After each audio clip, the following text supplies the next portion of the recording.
Microscope Week with the Northwest Conservation District. So after we watered our garden, we got to pick vegetables, and here's everyone's peppers, tomatoes, some people got herbs. And then we started with our activity, so we were all handed these mini microscopes, and around the table we got to see a bunch of different specimens like leaves, wood cutouts, flowers, a bunch of different things, and we investigated them, and we saw all of the different plant parts and what goes on in the flowers, and we made sure we used our microscopes because that's how we zoom in and see things up close. We even got to look at soil. We saw that soil had little organisms living in them, which was great for the kids to find out because you realize that everything around us is living, and there's organisms and there's dead organisms, which just helps keep the soil healthy. And here we have Kelsey setting up the microscope to take an even closer look at some of our organisms. So here we have our water sample where we're looking at different things in the water, and Kelsey's showing us how we mixed it up. And she's our lake specialist, so she was able to set that up, and the kids really enjoyed this, zooming in, and we saw that some things were moving, and if we zoomed out, something stayed still, and we could tell the difference between sand particles, pieces of leaves are more see-through. Then with the teens, each team got to use their own microscope, and they had 4 different items. They had one mystery one, so after looking at an organism, a plant, and a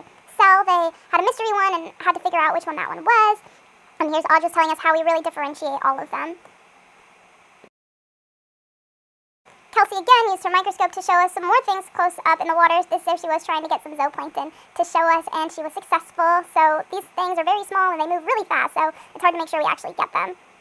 Then we started by writing out all the different parts of a microscope to really learn how to use it, why it's beneficial, and here's the 3 things plus a mystery one that they had to guess, and everyone was pretty much right, so that was great.